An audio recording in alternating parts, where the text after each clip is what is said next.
In the book Living Temple, there is presented the Alpha of deadly heresies. The Omega will follow, and will be received by those who are not willing to heed the warning God has given. I am instructed to speak plainly. Meet it, is the word spoken to me. Meet it firmly, and without delay.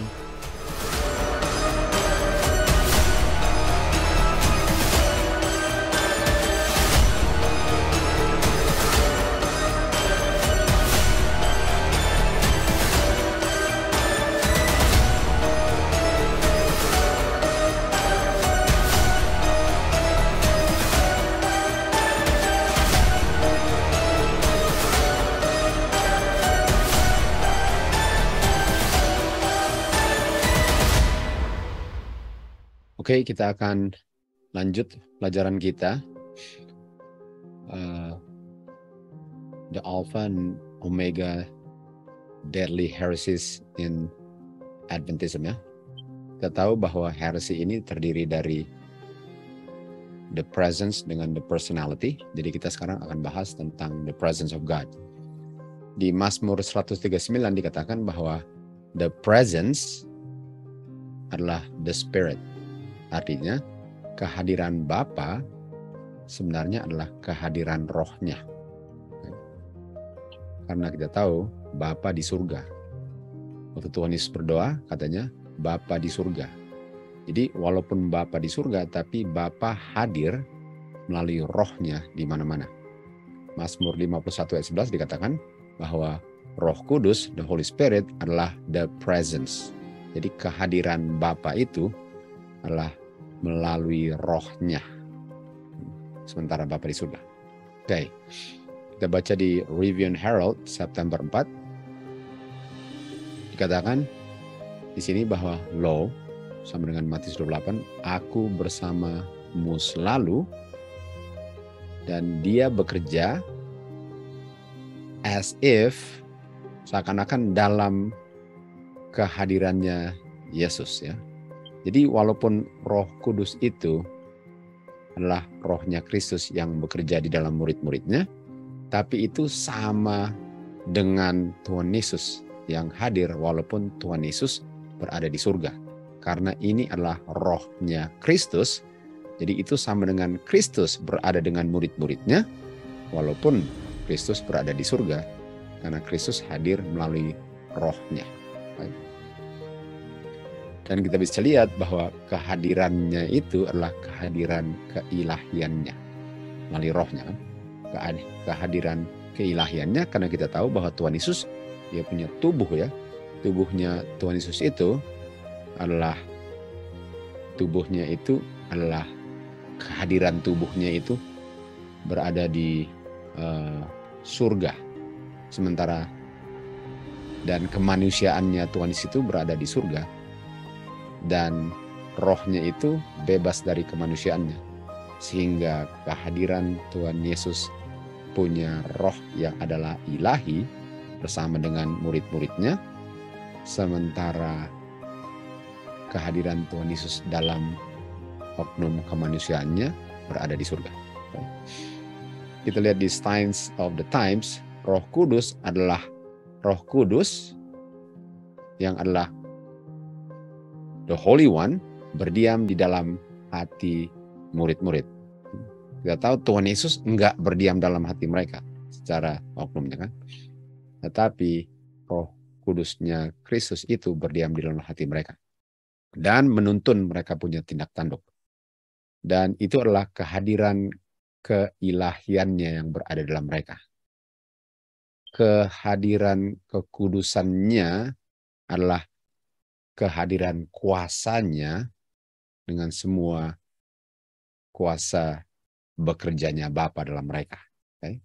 Artinya, walaupun oknum kemanusiaan Tuhan Yesus di surga, tapi kehadiran Kristus tanpa oknum kemanusiaannya yang adalah kuasanya yang berdiam dalam muridnya, sehingga tadi di Review and Herald dikatakan seakan-akan Kristus sendiri yang waktu bersama-sama dengan mereka berada di antara mereka atau dalam mereka, walaupun ini adalah rohnya. Kita lihat di John Harvey Kellogg di sini, ada surat dari Presiden General Conference namanya A.G. Daniels, dan dia tulisnya kepada anaknya Miss White, W.C. White, kan, Oktober 29. Jadi ini General Conference punya presiden tulis surat kepada Willie White, anaknya Miss White. Dia bilang Daniels bilang atau Kellogg bilang bahwa dia punya pandangan yang lampau itu mengenai Trinitas telah menghalang-halang dia untuk membuat satu pernyataan yang jelas dengan absolut, yang pasti. Jadi pengertian Trinitas ini katanya membuat dia nggak bisa ambil kesimpulan yang pasti. Tetapi dalam waktu yang singkat setelah pernyataan itu, dia sekarang percaya Trinitas. Dan dia bisa lihat setelah dia percaya Trinitas, bahwa semua kesulitannya dulu sekarang sudah menjadi jelas. Dan dia bisa menjelaskannya dengan puas dengan dia mengerti Trinitas. Lalu Daniels bilang, Kellogg bilang kepada saya bahwa dia sekarang percaya di dalam Bapa yang adalah God, dan Anak yang adalah God, dan Roh Kudus yang adalah God. Jadi sekarang dia bilang bahwa dia percaya Trinitas, dan Trinitas itu adalah Bapa God, Anak God, Roh Kudus God. Kan? Dan dia punya pandangan bahwa God Roh Kuduslah, bukan God Bapa yang berada di mana-mana, termasuk di dalam murid-muridnya. Jadi kalau kita lihat gambar ini bahwa God Bapa dan God Roh Kudus beda. God Roh Kudus bukan God Bapa. Artinya nggak ada urusannya dengan God Bapa atau God Anak yang berdiam dalam manusia, tapi oknum ketigalah yang berdiam di mana-mana dan berada di dalam muridnya. Dan ini bukan rohnya Bapa dan rohnya Anak, karena ini mereka bukan Roh Kudus. Jadi mereka percaya bahwa Trinitas percaya, dan Kellogg sekarang percaya, dan ini diungkapkan dalam dia punya buku Living Temple, bahwa yang berada di mana-mana adalah Roh Kudus, tapi bukan Roh Kudusnya Bapa dan bukan Roh Kudusnya Anak, tapi ini adalah God, Roh Kudus yang berdiam di mana-mana. Inilah pengertian daripada Kellogg yang diungkapkan dalam dia punya buku Living Temple. Jadi sekarang dia bilang Kellogg percaya bahwa God ada 3 personalities. Kita akan lihat nanti lebih jelas lagi. Dan Roh Kudus ini adalah oknum ketiga God yang hadir di mana-mana. Oknum ketiga God yang hadir di mana-mana. Itu adalah Roh Kudus. Dan Kejadian 1:26 dikatakan bahwa Bapa God, sesuai dengan 1 Korintus 8 ayat 6, Bapa adalah God. Bapa bilang kepada anaknya, mari kami menciptakan manusia sesuai dengan kami punya image, sesuai dengan rupa kami. Jadi Bapa bicara kepada anaknya. Bapa nggak bilang kepada oknum ketiga yang namanya roh, tolong ciptakan manusia sesuai dengan image kami. Tapi Alkitab mengatakan bahwa Bapa berbicara kepada anak untuk menciptakan manusia. Sekali lagi, Bapa nggak bicara kepada Roh Kudus yang adalah oknum ketiga untuk tolong ciptakan manusia. Karena Roh Kudus inilah kuasanya Bapa. Dan kalau Roh Kudus adalah kuasanya Bapa, artinya Roh Kudus adalah kuasanya anak. Artinya kalau Bapa dan anak mau menciptakan manusia, Bapa dan atau anak harus minta oknum ketiga untuk menciptakan manusia. Karena kuasanya adalah oknum ketiga, bukan kuasanya Bapa dan anak. Dan oleh sebab itu, karena Bapa dan anak memiliki kuasa yang sama, itu sebabnya Bapa bilang kepada anak, karena kami memiliki kuasa yang sama, mari kami ciptakan manusia sesuai dengan kami punya image dan kami punya rupa. Di ayat 27 dikatakan, Bapa melalui anak menciptakan manusia sesuai dengan image mereka, dan manusia yang sesuai dengan image mereka adalah pria dan wanita, atau kita tahu Adam dan Hawa. Di Kejadian 5 ayat 1 dan 2 dikatakan bahwa Bapa melalui anak menciptakan manusia sesuai dengan Bapa dan anak punya image, kita tahu kan. Dan manusia ini adalah pria dan wanita yang diciptakan oleh kuasa mereka. Dan pria dan wanita ini yang kita tahu namanya adalah Adam dan Hawa. Di ayat 2 dikatakan, dan mereka adalah Adam dan Hawa, dipanggil sebagai Adam. Nah, kita bisa lihat bahwa nggak bisa saya panggil Hawa Adam, karena Hawa namanya Hawa. Dan Adam namanya Adam. Tapi ayat ini bilang bahwa Adam dan Hawa kalau dipanggil atau namanya adalah Adam. Kita bisa lihat bahwa arti daripada kata Adam adalah manusia. Adam artinya manusia. Jadi kalau Adam adalah manusia, Adam juga nama daripada oknum pria. Jadi saya bisa bilang bahwa Adam, oknum pria, adalah Adam manusia. Jadi Adam adalah Adam, itu benar. Adam oknum manusia, Adam oknum pria adalah Adam oknum manusia. Sementara Hawa, saya bisa bilang Hawa adalah Adam juga. Kenapa? Karena Hawa oknum nama wanita adalah Adam, adalah oknum manusia. Jadi Adam adalah Adam, Hawa adalah Adam, dan Adam dan Hawa adalah Adam. Artinya Adam oknum yang beda dari Hawa, dan Hawa oknum yang beda dari Adam, sama-sama Adam, sama-sama manusia. Jadi Adam adalah personality-nya, Adam punya individu adalah pria.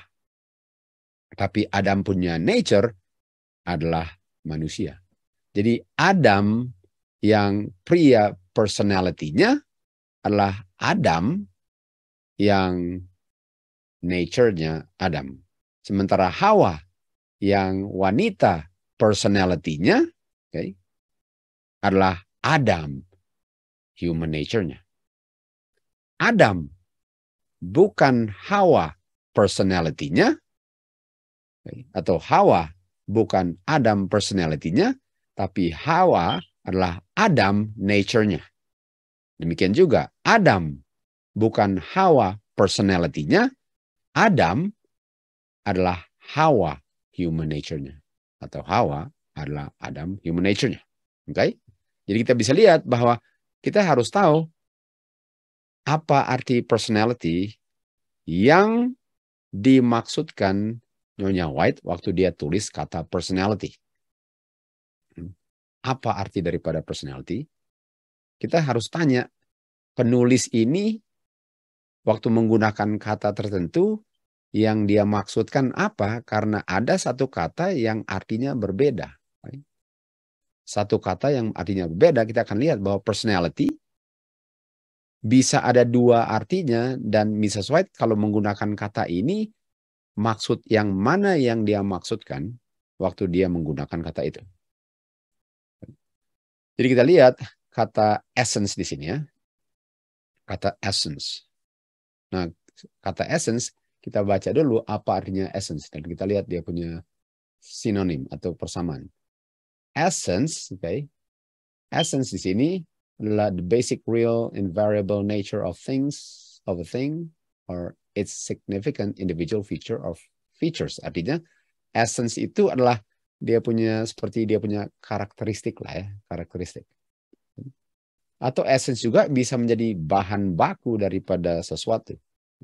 Bahan baku daripada sesuatu. Essence juga bisa bau-bau yang saya cium. essence, the scent. Jadi kalau kita bisa lihat di sini, essence itu bisa saja sesuatu bahan baku atau bisa juga karakteristik daripada sesuatu, kayak bau. Bau itu kan bukan bahan baku. Bau kan itu adalah sesuatu yang saya tahu ada tapi saya nggak bisa lihat. Saya bisa tahu ada walaupun nggak kelihatan. Tapi bahan baku bisa kelihatan juga kan, bahan baku. Jadi kalau bilang essence ini apa maksudnya kan? Nah, walaupun bahan baku bisa juga nggak kelihatan karena kuasa yang menciptakan kan itu adalah bahan yang nggak kelihatan tapi bisa dilihat dari apa yang diciptakan. Anyway, dengan begitu mari kita baca di Ministry of Healing 428. Dia bilang, sekarang ada dalam institusi pendidikan dan ke dalam gereja-gereja di mana saja ajaran-ajaran spiritualistik yang merongrong iman kepada Bapa dan dalam firman-Nya. Jadi ada ajaran-ajaran spiritualistik yang akan merombak iman kepada Bapa atau iman di dalam Bapa dan iman di dalam firman-Nya. Teori bahwa Bapa itu essence yang mengisi seluruh nature ya. Jadi kalau kita bisa lihat essence ini bicara tentang seakan-akan Bapa itu seperti bau harum yang walaupun saya tahu ada yang bau harum tapi saya nggak bisa lihat gitu. Saya nggak bisa lihat. Itu diterima oleh banyak orang yang mengaku mereka percaya Alkitab. Tetapi seindah apapun kelihatannya, teori ini adalah tipuan yang sangat berbahaya. Dan dia mengertikan tentang God dan membuat hilang kehormatan dan kemuliaan Bapa. Kalau Bapa itu seperti bau harum yang nggak kelihatan. Nah, Bapa tentu saja karakternya harum dan kelihatan. Sementara essence ini adalah walaupun baunya harum tapi nggak kelihatan. Jadi kalau kita ambil contohnya lagi tentang Roh Kudus tadi ya. Bapa kelihatan, rohnya tidak. Bapa kelihatan, rohnya tidak. Kan? God kelihatan, rohnya God tidak kelihatan. Tapi kalau sekarang kita rubah itu menjadi God yang adalah Roh Kudus, God, Roh Kudus itu kan satu dengan God yang dibilang Father dan Anak. Walaupun tiga. Walaupun nggak ada di semesta alam yang bisa menjelaskan. Ya. Makanya namanya misteri. Tapi namanya God itu harus sama Bapa, Anak, dan Roh Kudus kalau semuanya God. Jadi kalau God ini, Roh Kudus, tidak kelihatan, artinya berlaku juga untuk God Anak dan God Bapa. Karena namanya God, nggak kelihatan tapi tahu ada. Jadi Roh Kudus itu kalau dia God sama dengan God Bapa, sama dengan God Anak yang nggak kelihatan tapi tahu ada. Sementara yang diajarkan oleh Alkitab ialah God cuma satu dan God yang satu bisa kelihatan. Tapi rohnya yang tidak kelihatan. Dan ini akan membawa keluar orang dari kebenaran dan akan membuat manusia moralnya rendah. Dan elemennya gelap. Sangat gelap. Dan ini penuh dengan kedagingan. Hasil untuk menerima bahwa God itu nggak kelihatan, sama dengan Adam tapi nggak kelihatan. Hawa tapi nggak kelihatan. God nggak kelihatan. Memisahkan kita dari God. Dan ini akan membuat manusia dibinasakan. Jadi sekali lagi, essence itu ialah bau tapi nggak kelihatan. Jadi Bapa itu sama dengan Roh Kudus karena sama-sama God. Jadi God itu walaupun kecium baunya tapi nggak pernah bisa dilihat karena siapa yang pernah bisa lihat bau harum. Jadi God itu seakan-akan ajaran ini nggak pernah bisa dilihat walaupun kita tahu ada. Padahal yang nggak bisa kelihatan dia punya roh. Bukan personality-nya. Dan personality ini menunjukkan bahwa oknum kepribadiannya, oknumnya ada sama dengan Adam itu personality. Adam dan Hawa beda personality-nya, tapi satu nature-nya. Bapa dan anak beda personality-nya, tapi satu nature-nya. Dan kalau ada oknum ketiga Roh Kudus, dan Roh Kudus ini yang kita pakai sebagai patokan kelihatan atau enggak, artinya Bapa, Anak, Roh Kudus enggak kelihatan, tapi kita tahu ada mereka. Inilah kebingungan Babylon, misteri Babylon ini ya. Jadi kita lanjut ke paragraf ketiga. Kondisi kita melalui dosa tidaklah alamiah, tidak natural. Untuk berdosa itu enggak natural. Kuasa yang memulihkan kita harus kuasa yang supernatural. Kalau tidak, enggak akan ada keberhasilannya. Jadi kuasa yang menyelamatkan kita itu dari sesuatu yang unnatural harus kuasa yang supernatural. Artinya orang di dalam lumpur nggak bisa dengan kuasanya keluar dari lumpur, kecuali kuasa di luar dialah yang bisa tarik dia dari lumpur. Dan hanya ada satu kuasa yang bisa mematahkan dosa ini dari hati manusia. Kuasa itulah kuasa Bapa di dalam Kristus. Coba lihat ya. Dia nggak bilang kuasa inilah kuasa oknum ketiga. Kan? Dia nggak bilang bahwa kuasa inilah oknum ketiga yang seperti essence. No. Dia bilang bahwa kuasa ini di dalam personality Tuhan Yesus. Jadi walaupun kuasanya nggak kelihatan, kuasanya ada di dalam oknum yang kelihatan. Sementara kalau Roh Kudus oknum ketiga, kuasanya adalah oknum yang tidak kelihatan. Padahal Roh Nubuat ajarkan bahwa kuasanya yang tidak kelihatan ada di dalam oknum yang kelihatan. Bukan kuasanya adalah oknum yang tidak kelihatan. Dan kuasa grace-nya lah satu-satunya, bukan oknum ketiga yang tidak kelihatan, yang bisa menyanggupkan kita untuk tidak melayani dan menaklukkan kebiasaan kita punya nature yang sudah berdosa. Dan teori spiritualistik ini mengenai God membuat grace-nya Tuhan yang tidak kelihatan, yang berdiam di dalam oknum yang kelihatan, nggak ada efeknya. Dengan membuat kuasa ini nggak ada oknum yang kelihatannya. Dan kalau God itu essence, atau kalau God itu seperti oknum ketiga yang nggak kelihatan karena nggak ada oknumnya yang kelihatan, yang mengisi seluruh bumi dan berdiam di dalam manusia, kan? Tapi nggak berdiam dalam Kristus. Manusia bisa ada kuasa di dalam dia tanpa bergantung kepada Kristus. Jadi kalau God, Roh Kudus ini berdiam dalam manusia, saya nggak butuhkan Kristus. Karena saya butuhkan Kristus karena kuasanya di dalam Kristus dan kuasanya milik Kristus. Dan kalau kuasanya tidak berdiam dalam Kristus tapi di luar Kristus, saya tidak butuhkan Bapa, saya tidak butuhkan Kristus untuk mendapatkan kuasa ini karena kuasa ini tidak terikat dengan oknum Bapa dan oknum Anak, sehingga saya bisa selamat dengan menggunakan kuasa yang berada dalam saya tanpa Bapa dan Anak. Teori ini konklusinya ialah nggak butuhkan kekristenan. Artinya semua orang selain orang Kristen, pengikut Kristus bisa selamat. Karena kita tidak butuhkan Kristus lagi. Karena kuasa ini terpisah dari Kristus. Jadi Tuhan Yesus, Kristus bukan jalan keselamatan. Makanya yang diajarkan banyak orang termasuk Oprah Winfrey itu kan, bahwa kita ada kuasanya di dalam kita. Kita nggak perlu Kristus. Kalau mau lewat Kristus boleh, di luar Kristus boleh. Saya ada kuasanya. Saya hanya perlu menggunakan kuasa saya saja untuk menjadi seperti God, tanpa minta pertolongan Kristus yang ajarannya tidak memiliki kuasa ini. Dan nggak perlu ada atonement dan tidak butuhkan juru selamat.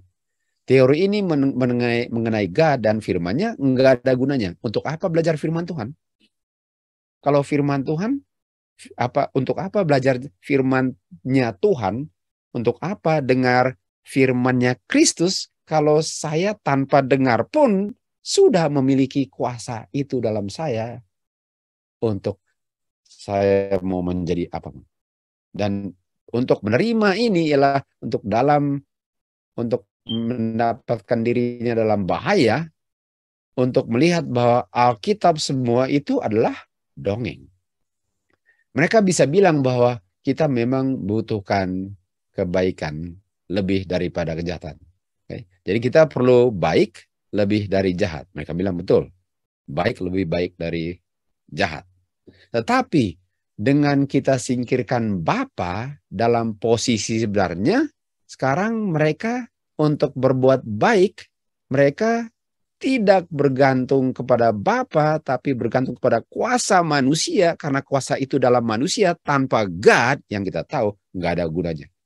Artinya semua rencana keselamatan, semua Alkitab nggak ada gunanya kalau kuasa itu ada dalam saya. Dan tanpa pertolongan kuasa ini, kuasa oknum ketiga yang nggak kelihatan ini, untuk taklukkan dosa dan menang terhadap dosa, nggak ada gunanya. Dan manusia yang bergantung kepada ini, tambah lama tambah tenggelam di dalam dosanya. Makanya kita tahu bahwa kalau kita percaya bahwa kuasa ini adalah kuasa di luar Bapa dan Anak, dan tidak terikat dengan Bapa dan Anak, dan berdiam di mana-mana, di dalam manusia, sehingga saya tidak butuhkan Kristus punya roh, karena ini bukan rohnya Kristus, inilah roh yang bukan rohnya Kristus, tapi oknum ketiga yang namanya roh. Saya menyangkal bahwa Roh Kudus itu comforter atau rohnya Kristus, makanya Roh Nubuat bilang, gereja sudah memati, lemah, dan sakit-sakitan, karena gereja menyangkal bahwa Roh Kudus itu adalah rohnya Kristus. Mereka bilang itu oknum ketiga yang bukan rohnya Kristus. Separah inilah ajaran ini. Kalau kita lihat di sini, setan berusaha untuk membuat satu teori bahwa akan ada reformasi di antara gereja Advent. Pemimpin-pemimpinnya bilang memang kebaikan lebih baik dari kejahatan. Bapa disingkirkan dan mereka bergantung kepada kuasa manusia. Tanpa Bapa itu nggak ada gunanya. Fondasi mereka adalah pasir. Ini dia. Ini yang Miswed bilang bahwa dengan saya terima roh oknum ketiga, saya tolak bahwa itu adalah Kristus tanpa kemanusiaannya. Dan itu nggak ada kuasanya. Itu adalah kuasa setan. Dan manusia akan dibinasakan. Kristus mewakili Bapanya, bukan. Jadi Kristus mewakili Bapanya, yang mana Bapanya bukan essence, sehingga Kristus bukan essence, karena Kristus mewakili Bapanya. Kalau saya lihat wakilnya harus sama dengan yang diwakili. Dan wakilnya ada oknumnya bisa kelihatan. Artinya Bapa bisa kelihatan juga, karena yang mewakili ada. Yang mewakili bisa kelihatan. Dan essence itu walaupun ada, tapi nggak kelihatan. Artinya, Kristus mewakili Bapa sebagai oknum yang kelihatan. Dan oknum kelihatannya, walaupun saya nggak bisa lihat Bapa oknum kelihatannya, saya bisa lihat Tuhan Yesus. Saya bisa lihat Tuhan Yesus oknumnya. Bukan God ketiga dalam personality oknum ketiganya yang mengisi seluruh bumi. Artinya Kristus mewakili Bapa, bukan seperti Roh Kudus sebagai oknum ketiga, tetapi sebagai Bapa oknum pertama. Tetapi sebagai Bapa yang ada personality-nya. Seperti Adam ada personality, seperti Hawa ada personality, one God yang ada individuality-nya, yang bisa kelihatan, yang ada karakter, yang ada kuasanya, dan kelihatan. Jadi Bapa ini bukan kuasanya ada, tapi nggak kelihatan oknumnya karena nggak ada. Bapa ini kuasanya ada, kuasanya nggak kelihatan, dan oknumnya ada dan kelihatan. Dan seperti itulah Kristus. Kristus, anak dalam personality, mewakili Bapa. Bapa dalam personality, karena Kristus adalah express image daripada Bapa punya oknum. Tuhan Yesus datang ke bumi ini untuk memulihkan manusia, untuk dikembalikan image-nya. Image-nya. Dan kita tahu, image-nya adalah image, kita tahu karakter, glory kan, hasil pekerjaan. Tapi walaupun image-nya, karakternya sudah rusak, tubuhnya pun sudah rusak kan. Orang sudah nggak ada tangan, nggak ada mata, dan sebagainya. Tubuhnya pun rusak, semuanya rusak. Jadi manusia nggak dikembalikan, lalu manusianya nggak kelihatan, tapi karakternya indah. Karakter manusia sangat indah, tapi manusianya nggak kelihatan. Dan kalau manusianya indah dan baunya harum, tapi nggak kelihatan, begitulah Kristus, begitulah Bapa. Tapi karena manusia kelihatan dan karakter indah, Kristus kelihatan dan indah, Bapa pun kelihatan dan indah. Itu ajaran Alkitab. Dan dengan menurut akan semua perintah Bapa, manusia dimeteraikan dengan divine image kan, dan karakter. Karakter dan bentuknya semua kembali. Semua dihiasi dengan keindahan keilahian kasihnya Bapa dan indahnya Bapa. Okay? Jadi person God, person artinya satu oknum, karena persons jamak, person tunggal. Ketunggalan oknum Bapa, God lah Bapa, dan yang memiliki nature yang divine dengan karakternya divine. Ketunggalan oknum Kristus adalah anak Bapa yang nature dengan karakternya image atau pantulan sempurna daripada Bapa. Oke. Ketunggalan oknum Adam memiliki karakter ilahi dengan memandang Kristus, memandang Bapa. Jadi untuk Adam dan keturunannya bisa dikembalikan, mereka harus memandang Kristus punya karakter, memandang Kristus punya karakter. Dan Kristus ini walaupun kita tahu adalah karakternya indah, tapi dia adalah oknum yang kelihatan. Jadi dengan memandang Kristus yang adalah wakil Bapa, saya dirubahkan menjadi seperti Kristus karakternya yang ada oknumnya, yang sama dengan Bapa punya karakter yang ada oknumnya. Bukan sebagai Roh Kudus yang nggak kelihatan. Bukan. Itu sudah merusak fondasi kekristenan. Oke, kita lanjut di testimoni 8. Sudah datang di antara umat Tuhan ajaran-ajaran spiritualistik yang akan merongrong iman orang-orang yang akan menerimanya. Teori bahwa Bapa ini adalah essence atau Bapa sama dengan Roh Kudus oknum ketiga yang nggak kelihatan. Kuasanya nggak kelihatan, oknumnya nggak ada. Adalah setan punya tipuan yang sangat berbahaya.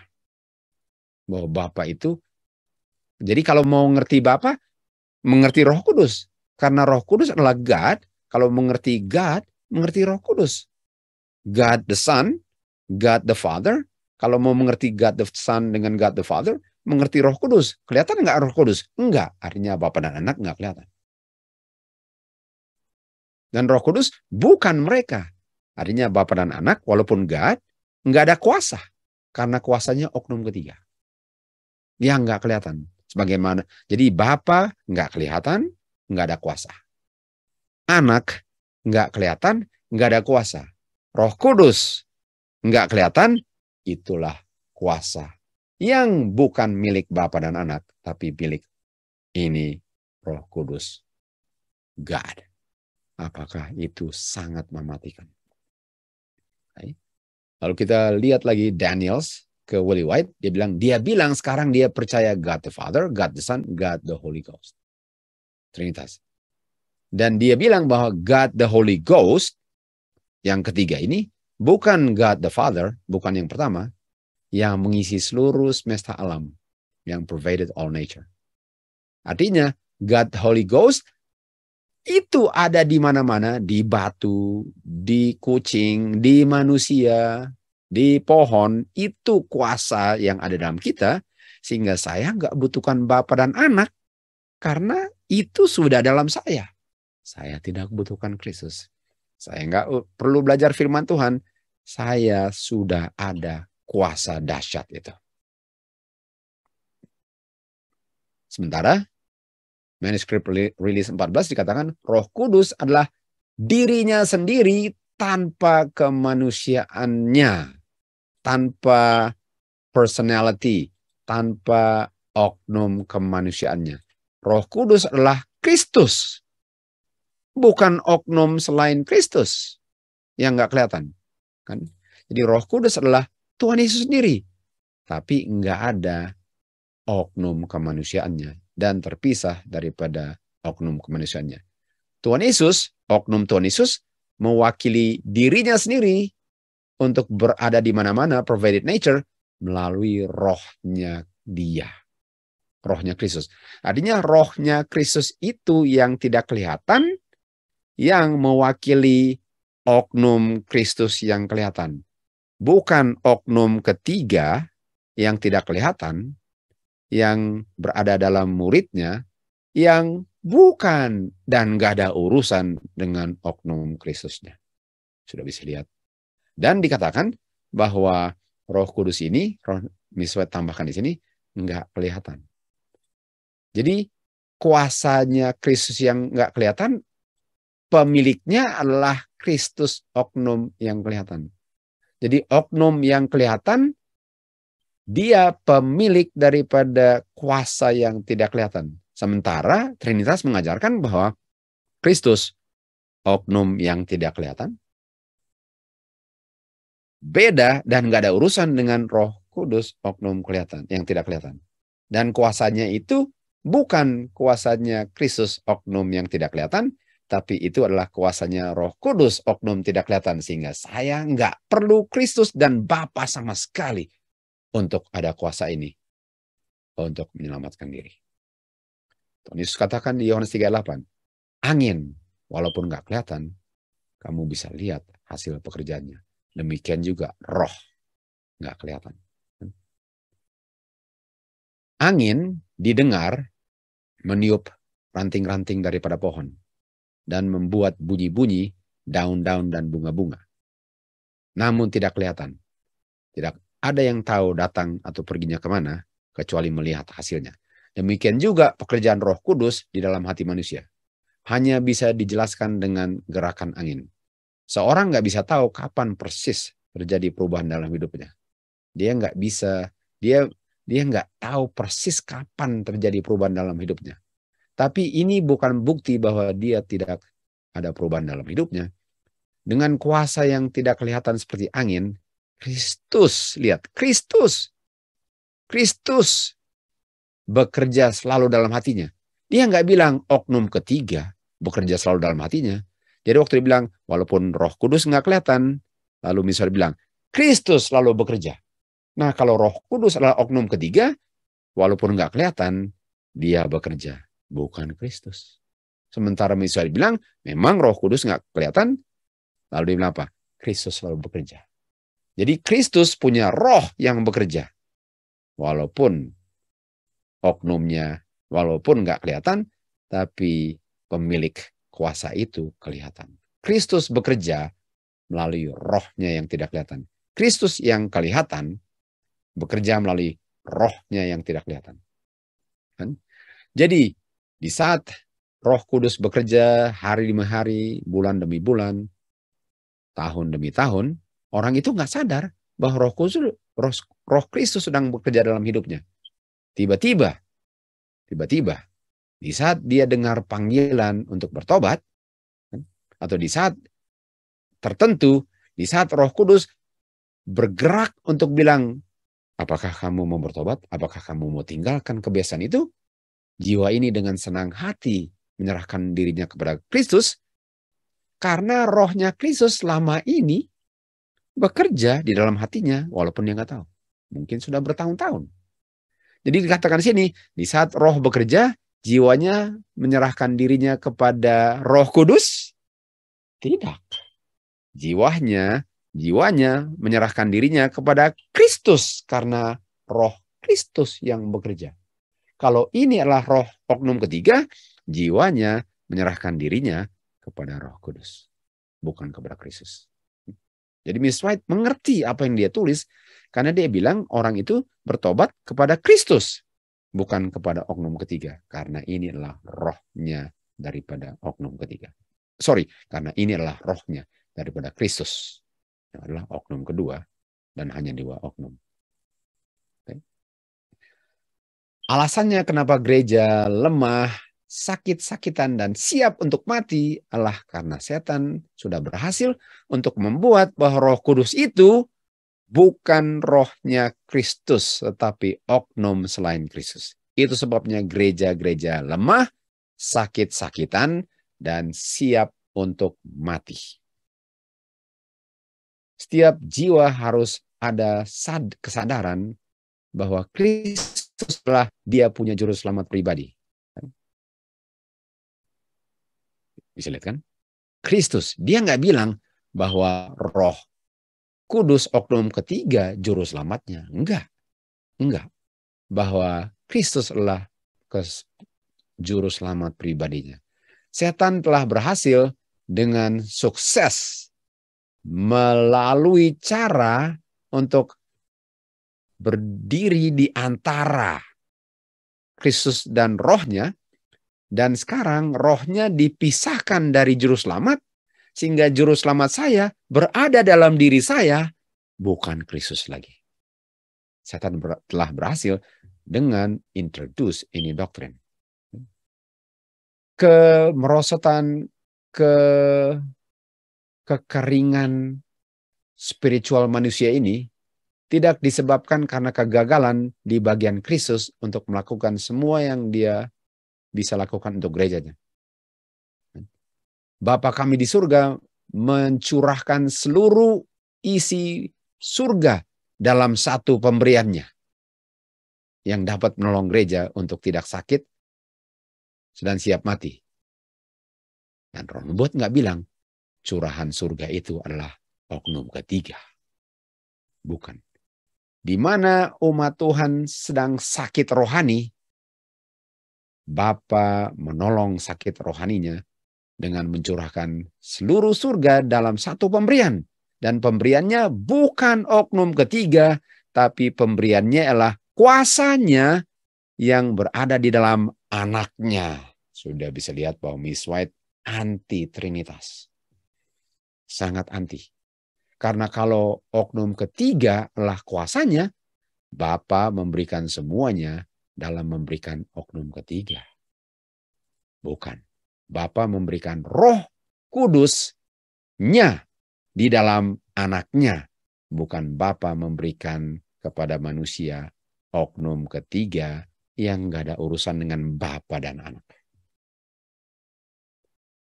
Kristus mewakili Bapanya bukan sebagai oknum ketiga yang tidak ada personality-nya. Nggak ada oknum yang kelihatan yang bisa mengisi seluruh bumi dan mengisi manusia. Tetapi Kristus mewakili Bapanya yang memiliki karakter Bapanya, yang ada oknum pribadinya, bukan oknum 3 pribadi. Tuhan Yesus berdoa, dia bilang, murid-murid seperti inilah kamu berdoa. Bapa kami di surga. Tuhan Yesus nggak bilang Bapa kami di dalam murid-muridku. Bapa kami di dalam batu. Bapa kami di dalam pohon. Bapa kami di dalam orang jahat. Kalau Roh Kudus adalah oknum ketiga dan mengisi seluruh nature, harusnya Bapa kami di mana-mana engkau ada, termasuk di surga. No. Tuhan Yesus bilang, Bapa kami di surga. Artinya Bapa ada oknumnya yang berada di surga, rohnya berada di mana-mana. Dan Tuhan Yesus nggak berdoa kepada rohnya.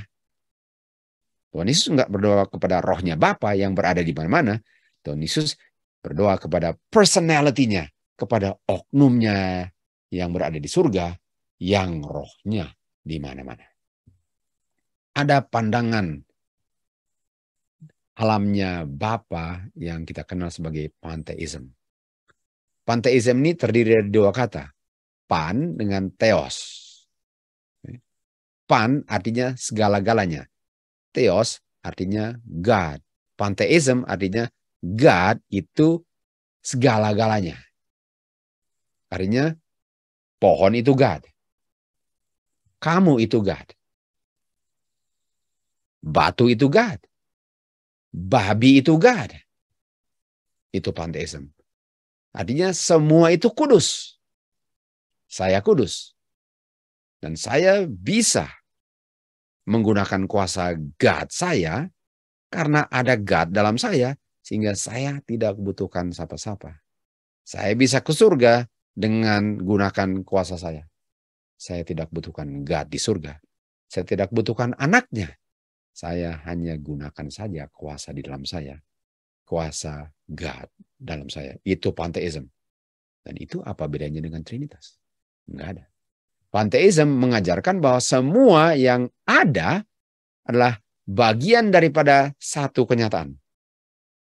Artinya God itu segala-galanya God yang terdiri dari pohon, babi, ular, matahari, manusia, binatang, cicak, kecoa. Semua itu adalah bagian daripada God. God itu cuma satu, segala-galanya. Sementara bagian tubuhnya semua itu dan yang lain-lainnya yang saya belum bilang. Nggak ada perbedaannya antara oknum dan penciptanya dalam pantheism. God equal kepada apa saja dan segala-galanya. Artinya semua ini God. Ini cangkir God. Ini komputer God. Ini lampu God. Itu tupai di luar jendela God. Semua bagian daripada God. Saya God. Itu rusa di luar God. Karena God is an essence that pervaded all nature. Betul? Apakah Tuhan Yesus represent itu? Tentu saja tidak. Pohon, batu, burung, binatang merangkak, angin, hujan, semuanya ada termasuk manusia. Dan semua adalah bagian daripada God. God mengungkapkan dirinya melalui semua ini. Dan melalui yang tidak kelihatan pun. Semuanya God. Oknum ketiga. Itu semua. Konsep God personal yang menciptakan semesta alam sebagai substance yang terpisah kepada pantheism. Okay? Jadi konsep bahwa a personal God ini okay, yang menciptakan semesta alam as a separate substance sebagai oknum yang terpisah adalah aneh bagi pantheism. Jadi untuk bilang, oh Bapak saya di surga. Ah, siapa bilang Bapak di surga? Bapak di mana-mana. Kamu Bapak.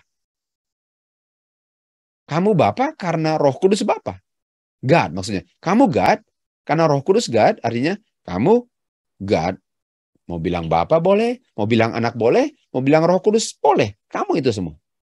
Artinya pantheism mengajarkan bahwa untuk bilang pantheism artinya Bapa itu bukan di surga. Tuhan Yesus bukan di surga karena semuanya itu adalah God. Nah, ini ada yang namanya Robert Fulghum ya, Fulghum. Dia bilang gini, kalau ada seseorang yang mau tanya kepada saya, apakah saya percaya di dalam God atau melihat God atau ada hubungan dengan God, saya akan jawab kepada dia bahwa saya nggak pisahkan God dari dunia saya dalam pikiran saya. Artinya saya dengan God itu nggak bisa dipisahkan. Kalau bilang kamu percaya God, itu seakan-akan God terpisah. Kamu pernah lihat God, artinya God terpisah. Kalau dibilang apa? Kamu ada hubungan dengan God? Bagaimana saya ada hubungan dengan God kalau saya God? Dia bilang, saya rasa bahwa God itu di mana-mana. Bukan, ya God itu di mana-mana. Itu sebabnya saya nggak pernah terpisah dari God. Atau saya nggak perlu cari God kalau God itu saya. Untuk apa berdoa kepada God kalau saya God? Untuk apa baca firman-Nya kalau itu saya? Untuk apa saya berdoa kepada Dia kalau itu saya? Seperti ikan, apakah ikan harus cari air? Kan? Kalau ikan harus cari air, artinya ikan hidupnya di luar air. Karena ikan hidup dalam air, semua orang yang masuk ke lautan bisa menikmati air. Dan kalau air ini diganti dengan Roh Kudus, semua semesta alam adalah sama dengan semua ada dalam laut. Dan nggak perlu ada hubungan dengan laut kalau laut itu bagian daripada saya. Nggak perlu ada hubungan dengan God kalau God itu bagian daripada semuanya.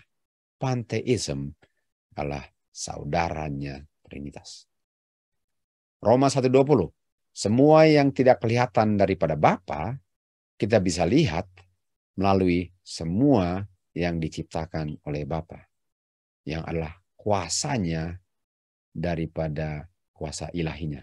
Jadi yang tidak kelihatan daripada Bapa yang kelihatan adalah kuasanya. Sementara Trinitas ajarkan bahwa yang tidak kelihatan adalah oknum yang tidak kelihatan. Sementara yang tidak kelihatan adalah kuasa daripada oknum yang kelihatan. Itu berbeda daripada yang tidak kelihatan adalah si oknum itu yang tidak kelihatan. Beda. Sangat beda. Dan kira-kira Miss White bisa percaya dari oknum yang tidak kelihatan yang memiliki kuasa yang tidak kelihatan? Apakah Miss White bisa dari percaya bahwa Bapa kelihatan, kuasanya nggak kelihatan? Sekarang Miss White sembah batu, sembah dirinya, sembah suaminya, karena sekarang yang tidak kelihatan itu lah oknum Roh Kudus God. Apakah Miss White dari Alkitab menjauhkan Alkitab? Sebagaimana yang dibilang oleh Presiden General Conference, bahwa dulu pioneers memang percaya mengenai itu. Tapi dengan increase of knowledge, mereka sekarang percaya Trinitas. Apakah Miss White yang sudah dijanjikan kalau setia kembali ke surga? Apakah dia punya kesetiaan waktu di surga adalah kesetiaan Trinitas? Dan kalau kamu tetap setia Trinitas, kamu akan kembali? Atau apakah dia nggak percaya Trinitas? Lalu malaikat bilang, kalau kamu tetap percaya yang benar yang nggak Trinitas, kamu akan kembali. Dan setelah itu, waktu Miss White kembali, dia percaya Trinitas. Artinya Miss White nggak akan kembali. Bukan main ajaran kekejian abomination ini. Roma 1:21. Mereka punya pikiran menjadi sia-sia dalam imajinasi mereka. Mereka bilang bijaksana mereka, padahal mereka adalah fools. Mereka merubah kemuliaan daripada God menjadi yang bisa kelihatan, menjadi binatang merangkak, menjadi burung yang terbang, menjadi binatang berkaki 4, menjadi binatang yang merangkak di seluruh bumi. Jadi Bapa yang ada oknumnya di surga, sekarang menjadi Bapa manusia yang rusak, burung, kaki 4 binatang yang merangkak seperti ular. Jadi Bapa di surga menjadi semua. Mereka rubah. Oleh sebab itu Bapa biarkan mereka dalam kekotoran daging mereka. Dan mereka merusak kemuliaan Bapa yang merubah kebenaran Bapa menjadi bohong. Sekarang untuk apa sembah Bapa? Kita sembah ciptaan, makhluk ciptaan. Lebih dari penciptanya, karena semuanya God. Jadi kalau yang worship God, oke, hari ini mau worship ular. Worship God. Oh, worship diri sendiri. Worship God. Worship pohon. Karena semua itu God. Kalau bilang, dia nggak bisa ngerti dulu mengenai Trinitas. Dan gara-gara Trinitas, dia nggak bisa mengerti itu. Tetapi, waktu dia percaya Trinitas, dia bisa jelaskan semua. Dan yang dia bisa jelaskan ialah God the Father, God the Son, God the Holy Ghost, semua God. Dan karena semuanya God, dan God itu satu, artinya semuanya diwakili oleh Roh Kudus.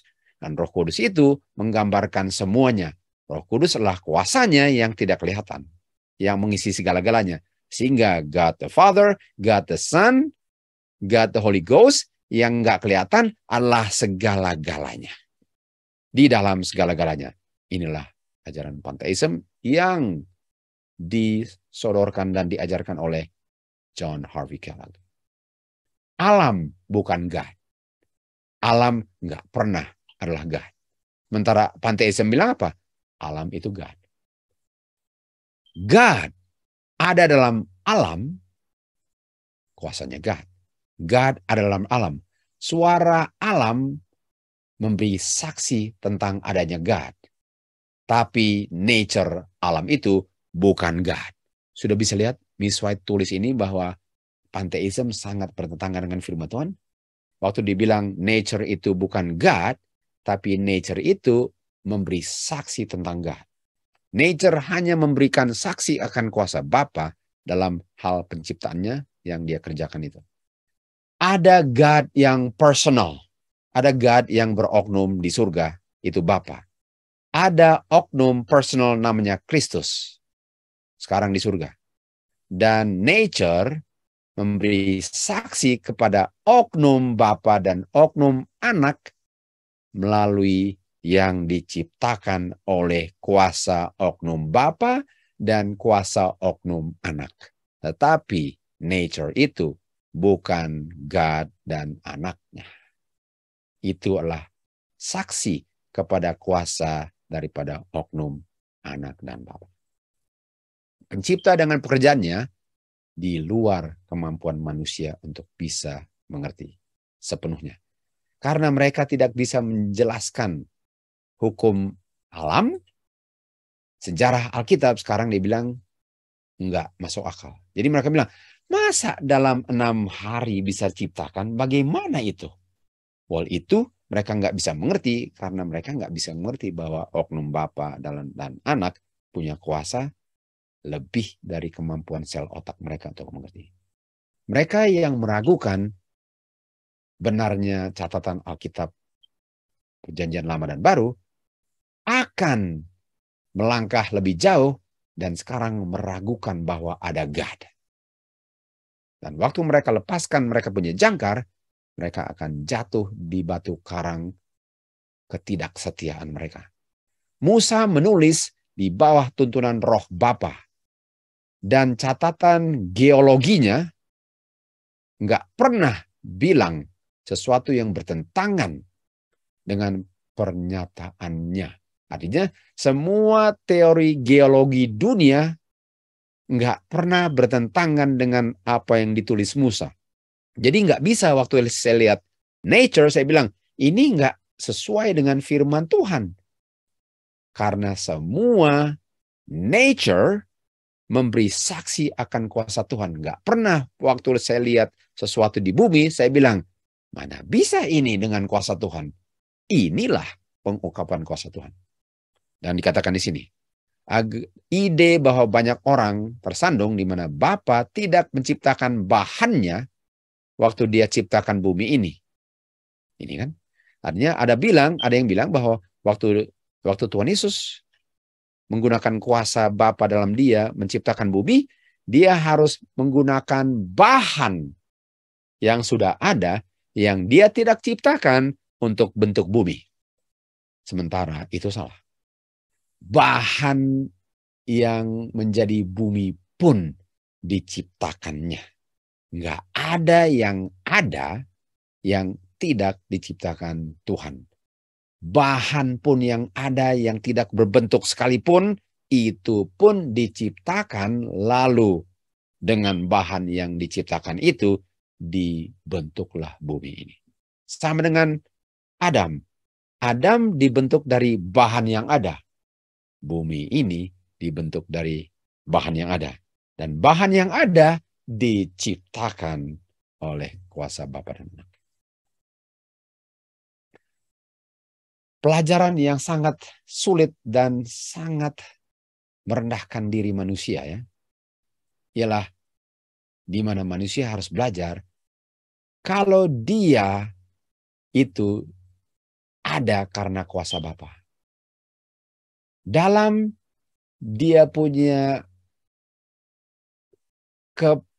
ketergantungan akan hikmatnya sendiri dan kepastian akan kegagalan dalam usahanya sendiri, kalau dia tidak bisa melihat kuasa Bapa di dalam alam.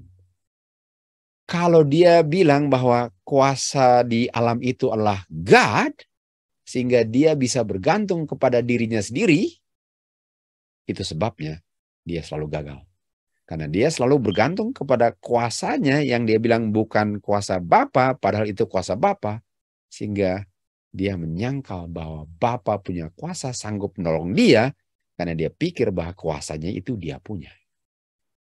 Dia tidak bisa diselamatkan kalau dia tidak bisa melihat bahwa nature itu mengungkapkan kuasa Bapa, tapi nature itu bukan kuasa Bapa.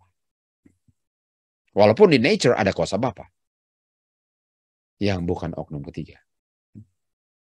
Banyak orang mengajarkan bahwa matter atau bahan baku itu ada kuasanya. Jadi orang bilang ini tanah ada kuasanya. Ini bulu kelinci ada kuasanya. Kalau Manado bilang opo-opo. Ini pisau keris ada kuasanya. Bukan. Mereka berpegang atau berpendapat bahwa ada bahan-bahan tertentu yang ada kuasanya. Dan memang ada kuasanya, artinya jimat-jimat gitu. Jadi mereka bilang bahwa ada hal-hal tertentu, atau ini sumur, atau ini air, sama dengan zaman Tuhan Yesus, ini air, kalau bergerak itu kuasanya. Bahwa itu Bapa di surga nggak bisa campur tangan dengan jimat ini. Karena jimat ini ada kuasanya yang tidak bisa dicampur tangan oleh Bapa. Inilah sains yang palsu. Dikatakan sini, nature, alam, nggak bisa bertindak dari otaknya sendiri. Nature adalah hambanya pencipta. Artinya matahari nggak bisa dia terbit dengan kuasanya sendiri tanpa bergantung kepada Tuhan. Nature, matahari, bulan, bintang, manusia, binatang, semua hambanya pencipta. Semuanya ini dikendalikan oleh kuasa pencipta. Dan nature ini atau alam ini, kita punya semesta alam, memberi saksi bahwa ada makhluk yang intelligent, yang hikmat, ada makhluk yang ada di surga, hadir melalui kuasanya, ada agen makhluk yang aktif, yang bekerja di dalam, bekerja melalui, bekerja di atas segala-galanya dengan hukumnya. Artinya hukum nature itu dikendalikan kuasa Bapa. Bukan saya bisa bilang bahwa kuasa itu di luar kuasa Bapa. Itu panteisme. Ada di dalam nature kuasa Bapa dan Anak yang selalu bekerja. Di dalam nature kuasa dan Bapa dan Anak selalu bekerja. Jadi kalau kita lihat binatang, binatang itu hidup kuasa Bapa dalam Anak. Kita lihat semuanya itu kuasa Bapa dan Anak. Kita lihat tanaman dari benih, dari biji menjadi buah. Kita lihat itu semua kuasa Bapa dalam Anak. Itu bukan kuasa Roh Kudus yang tidak kelihatan, yang di luar jangkau Bapa dan Anak. Sudah bisa lihat bedanya yang ditulis Miss White dengan yang dimengerti oleh Keller. Bapa selesai pekerjaan penciptaannya melalui anak saja, dan tenaganya, kuasanya masih menopang apa yang diciptakan. Kan? Jadi Bapa nggak ciptakan, lalu sekarang kuasanya di situ, lalu kuasanya bisa berputar sendiri, menggunakan kuasa sendiri di luar campur tangan Bapa. Matahari terbit, Bapa punya kuasa. Bapa tahu itu. Semuanya terjadi tidak di luar kuasanya Bapa. Dan denyutan jantung, nadi, kuasa Bapa. Nafas, kuasa Bapa. Setiap nafas, setiap denyutan jantung dan nadi, itu buktinya bahwa Bapa punya kuasa tetap bekerja dalam saya setelah diciptakan, dan kita adalah makhluk yang hidup. Sebagaimana Bapa menghembuskan nafasnya, nafas itu tetap bekerja di dalam manusia untuk tetap menghidupkan manusia itu. Bukan diciptakan lalu kamu kerjakan sendiri. Bapa adalah Bapa yang sangat terlibat dalam semesta alamnya dan semua yang diciptakan. Tangan Bapa menuntun planet-planet dan menahan mereka dalam posisi mereka di semesta alam. Tanaman-tanaman bisa bertumbuh, kuasa Bapa. Daun bisa muncul dan bunga muncul, kuasa Bapa, sementara oknumnya di surga. Menguasai elemen-elemen. Lembah-lembah penuh dengan buah dan daun-daun, kuasa Bapa bekerja sementara oknumnya di surga. Bukan kuasa di luar pengendalian Bapa dan Anak sebagai oknum ketiga yang terpisah daripada Bapa dan Anak. Bapa yang menyebabkan hujan, Bapa yang menyebabkan bertumbuhnya segala-galanya, Dia yang memberikan salju seperti kain wool, Dia yang memberikan, Dia punya salju itu terhambur di seluruh dunia seperti kapas. Dia yang berfirman dan terjadi apa yang difirmankan. Dan waktu ada guntur, halilintar, kilat, angin, semua itu menjadi demikian karena kuasa Bapa. Enggak pernah nature tidak memberikan saksi akan kuasa penciptanya. Trinitas dan panteisme merampok kuasa Bapa dan memberikannya kepada manusia, yang adalah dongeng. Kuasa Bapa dalam nature, tapi bukan Bapa itu nature. Nature memberi saksi akan kuasa Bapa, tapi nature itu bukan Bapa. Dikatakan di Yohanes 15 ayat 7, kalau kamu berdiam dalam aku, firmanku berdiam dalam engkau. Firmanku, bukan oknum ketiga berdiam dalam engkau. Firmanku, kuasaku, rohku, roh Bapa dan roh Anak, bukan oknum ketiga selain Anak dan Bapa berdiam dalam engkau. John 6:63 dibilang, firman Bapa adalah rohnya Bapa, adalah kehidupannya Bapa, bukan kuasa terpisah dari mereka. Roma 8 ayat 9. Roh Bapa berdiam dalam kamu. Bukan oknum Bapa, roh Bapa. Bukan roh oknum ketiga yang nggak ada oknumnya, bukan. Roh Bapa sementara Bapa di surga. Kalau roh Bapa berdiam dalam kamu, roh Kristus berdiam dalam kamu. Lihat bahwa Bapa dan Anak dirampok dari kuasanya, dipisahkan dari mereka. Sekarang Bapa dan Anak nggak ada kuasanya. Kuasanya menjadi oknum ketiga yang selalu diinginkan oleh setan waktu dia adalah oknum ketiga di surga. Bukan oknum pencipta. Dikatakan di sini, di spiritual gift, Miss White melihat the lovely Jesus. Miss White melihat Tuhan Yesus. Nah, bahwa dia adalah person. Nah, bisa nggak Miss White melihat Tuhan Yesus, tapi nggak, lalu dia bilang, oh indah sekali Tuhan Yesus. Kalau nggak ada oknumnya. Jadi waktu Miss White lihat Tuhan Yesus, karena ada oknumnya. Bisa nggak saya bilang, wow, itu pohon bagus sekali. Tapi pohonnya nggak ada. Nggak bisa. Jadi waktu Miss White melihat Tuhan Yesus dan dia bilang, what a lovely Jesus, that he is a person. Ini bukan seperti Roh Kudus oknum ketiga yang ada kuasanya tapi nggak kelihatan. Jadi bisa nggak saya bilang, saya melihat Roh Kudus tadi? Kalau Roh Kudus nggak kelihatan. Bisa nggak saya bilang saya lihat Kristus? Bisa, karena Kristus kelihatan. Jadi Roh Kudus dan Kristus beda. Walaupun itu kuasanya Kristus. Jadi misalnya bilang saya melihat Jesus very lovely. Sangat indah. He is a person, dialah oknum berbentuk. Ada mata, ada telinga. Lalu saya tanya kepada Tuhan Yesus, apakah Bapa person juga dan ada bentuk seperti engkau? Artinya bisa dilihat. Tuhan Yesus bilang, saya adalah express image dari Bapa punya oknum. Saya adalah express image dari Bapa. Iya, artinya iya. Kan? Bisa lihat ini? Saya bisa lihat. Lalu dikatakan, I have often seen that the spiritual view, pandangan spiritual view ini mengambil atau merampok kemuliaan surga.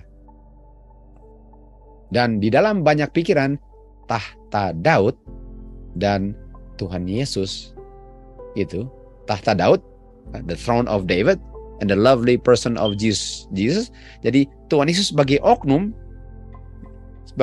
itu telah dibakar, dihanguskan semua itu menjadi nggak ada dalam ajaran spiritisme atau Trinitas. Jadi kita tahu Tuhan Yesus dan Bapa duduk di tahta. Nah, pertanyaan saya, untuk apa, bagaimana Nyonya White bisa melihat Bapa dan Anak duduk di tahta kalau nggak kelihatan mereka? Apakah tahtanya nggak ada oknumnya yang duduk di situ? Artinya tahtanya pun harus nggak kelihatan kalau oknum yang duduk di situ nggak kelihatan. Itulah ajaran spiritisme.